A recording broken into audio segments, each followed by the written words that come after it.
এইটো হৈছে মোৰ ঘৰ। উশাহ নিশাটো বহুত কষ্ট পাওঁ। নমস্কাৰ, মই জুবিন বাবাৰ ছোৱালী কাজলী। আজি আপোনালোকৰ ওচৰত বিশেষ এটা ব্লগ লৈছোঁ। সেইটো হৈছে কিমান কষ্ট কৰি খাই চাব। তো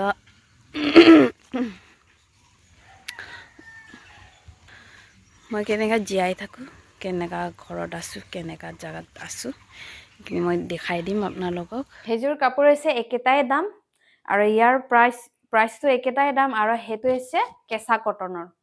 সেইটো পিন্ধি বহুতে আৰাম লাগিব আৰু বহুতো মানে চফ্ট হৈ আছে।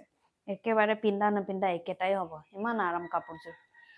তো যদি কোনোবাক লাগে তেনেহ'লে আকৌ এবাৰ কৈছোঁ, স্ক্ৰীনশ্বট মাৰি আমাক হোৱাটছআপ নাম্বাৰত পঠাই দিব। এইটো হৈছে একেবাৰে ডাৰ্ক গ্ৰীণ হয় আৰু চাদৰটো দেখাই দিব।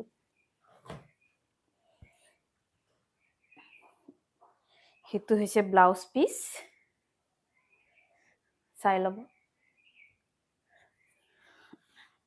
আৰু সেইটো হৈছে চাদৰটো এনেকা ডিজাইন আছে, সৰু সৰু ফুল কৰি, আৰু তলৰটো এই ডাঙৰকে বৰ্ডাৰ আছে।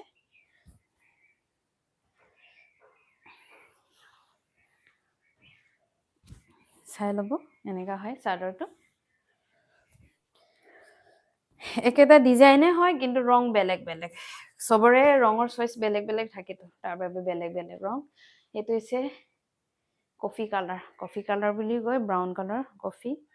ইমান ধুনীয়া ৰংটো, আৰু ডিজাইনবোৰো বহুত ধুনীয়া। মই এনেকাই ভাল পাওঁ, একেবাৰে চিম্পল হৈ সৰু সৰু ফুল থকা, এম্ব্ৰইডাৰী থকা। আৰু সেইযোৰ হৈছে মেখেলা। এইকেইটাই হয়, ডিজাইনটো ডাঙৰকে, খুব ডাঙৰকে। তলফালে যদি আঁঠুলকে হ'ব বুলি কৈছিলোঁ, সেইটোৱেই হয়, ইয়াৰ পৰা আঁঠুলকে। আপোনালোকক যদি পচন্দ হয় তেনেহ'লে আকৌ এবাৰ কৈছোঁ, যোগাযোগ কৰিব। হোৱাটছআপ নাম্বাৰটো ডিছক্ৰিপশ্যনত থাকিব। আৰু সেই তলৰটো হৈছে ব্লাউজ পিচ।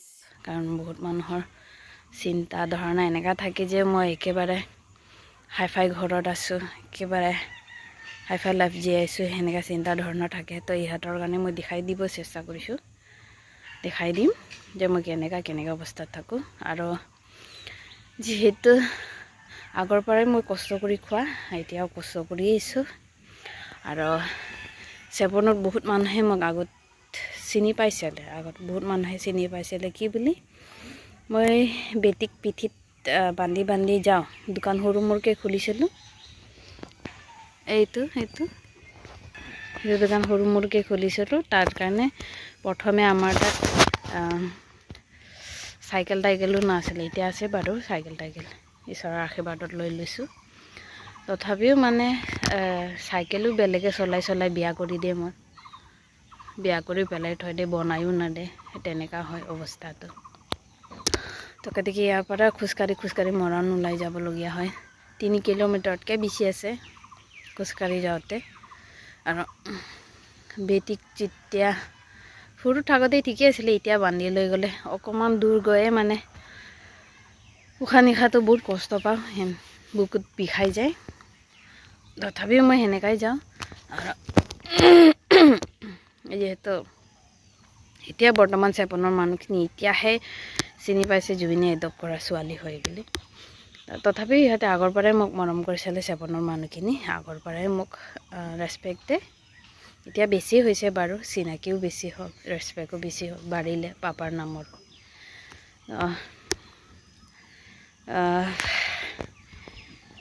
মই মোৰ ঘৰটো দেখাই দিম কেনেকৈ থাকোঁ। এইটো হৈছে মোৰ ঘৰ। ইয়াৰ মোচা পোচা একো হোৱা নাই, মানে ইয়াত মানুহবিলাকক কাম কৰিবলৈও নাপাওঁ। যিহেতু মই ইমান কৰিব নাজানো, এইখিনি শিকিছোঁ, কিন্তু অকলেতো নোৱাৰে এইখিনি মুচিবলৈ। আৰু সেইটো চাওক, মাটি সৰি গৈ আছে, বানপানী হৈ যায় ইয়াত। আজিলৈকে ইয়াত মই অহাৰ পিছৰ পৰা 3বাৰ বানপানী হৈছে। 3বাৰ বানপানী হওঁতে 3বাৰে আমাৰ ঘৰ ভাঙিছিল। তাৰপিছত বনোৱা হৈছে। 3বাৰে বানপানী হ'ল, 3বাৰে ভাঙিলে। 3বাৰে গভৰ্ণমেণ্টৰ পৰা মানুহখিনি আহি ফটো তুলি ঘৰৰ ফটো, চোতালৰ ফটো, পানী সোমাই থাকোঁতে তুলি গ'ল। কিন্তু আজিলৈকে একো ৰেচপন্স নাই। এইটো এবাৰো যদি বানপানী হৈ যায় এবাৰো পৰিব চান্সেছ আছে মাটিখিনি ইয়াৰ মাটিখিনি চব খহি গ'ল এইটো চাওক পানী আহিলেতো ইয়াৰ ফাটি গ'ল পানী আহিলেতো নিশ্চয়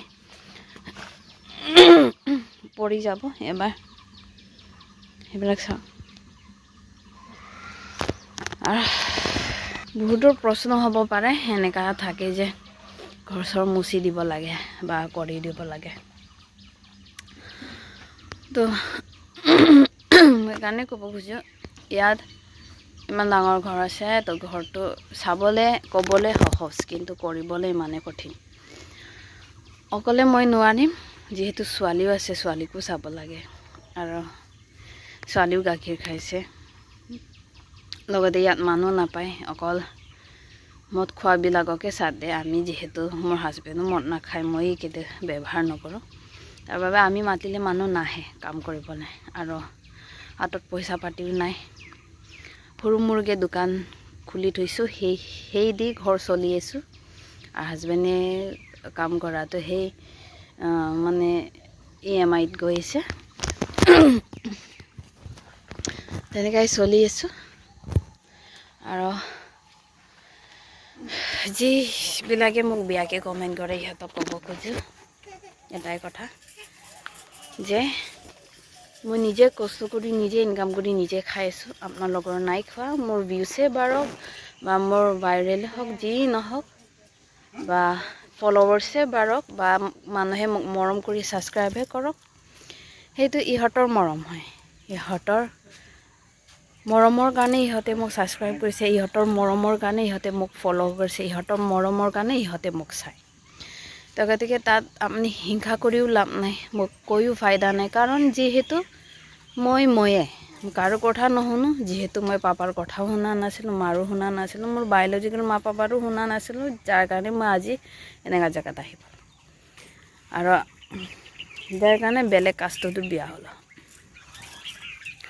আমাৰ গাৰো নিয়মতো বহুত মানে সেনেকুৱা থাকে যে অকল গাৰো বুলি নহয় বহুত মানুহে নিজৰ কাষ্টত বিয়া পতাব খোজে সেনেকুৱাবিলাক চবেই জানে চাগে চবৰে কাষ্টত তেনেকুৱা থাকে আমাৰো তেনেকুৱা আছিলে আমাৰতো বহুত ষ্ট্ৰিক্ট আছিলে তথাপিও মই কথা নুশুনাৰ কাৰণে আজি ইয়াত আহি বিয়া পাতিলোঁ মোৰ মনৰ কথাটো শুনি তো ইহঁতক এটাই কথা যে মোক বাৰে বাৰে এনেকুৱা বেয়াকৈ কমেণ্ট কৰি একো ফাইদা নাই যিহেতু মই নিজে কৰি খাইছোঁ আপোনালোকৰ পকেটৰ পৰা 1 টকাও আহিব সেইটো কথা নহয় 1 টকাও মোক নিদিয়ে মোৰ ঘৰখন নচলায় মোৰ ছোৱালী নচলায় মোৰ ভাইটি ভণ্টি হোষ্টেলত পঢ়ে সিহঁতক নচলায় মোৰ দেউতা বায়'লজিকেল দেউতা আছে ইহঁতক নাচায় মোৰ ভাইটি ভণ্টিকেইটা সিফালে হৈ আছে ইহঁতৰ প্ৰব্লেমছ হ'লে ইহঁতক চাবলৈ আপোনালোকে নাযায় এইখিনি গোটেইখিনি মইহে কৰোঁ মোৰ হাজবেণ্ডে মোক ছাপোৰ্ট কৰে আৰু এতিয়াৰ পৰা যোনে পাপা প্ৰিয় অনুৰাগী হয় ইহঁতে মোক ছাপোৰ্ট কৰে গতিকে সেইবিলাক মোক কমেণ্ট কৰি একো ফাইদা নাই নিজৰে টাইম লছ আৰু নিজৰ কেৰেক্টাৰটো বুজোৱা যায় তো গতিকে আশা কৰোঁ বুজি পাইছে কথাবোৰ আৰু আজিৰ কাৰণে ইমানটোতে সামৰিম কথা ধন্যবাদ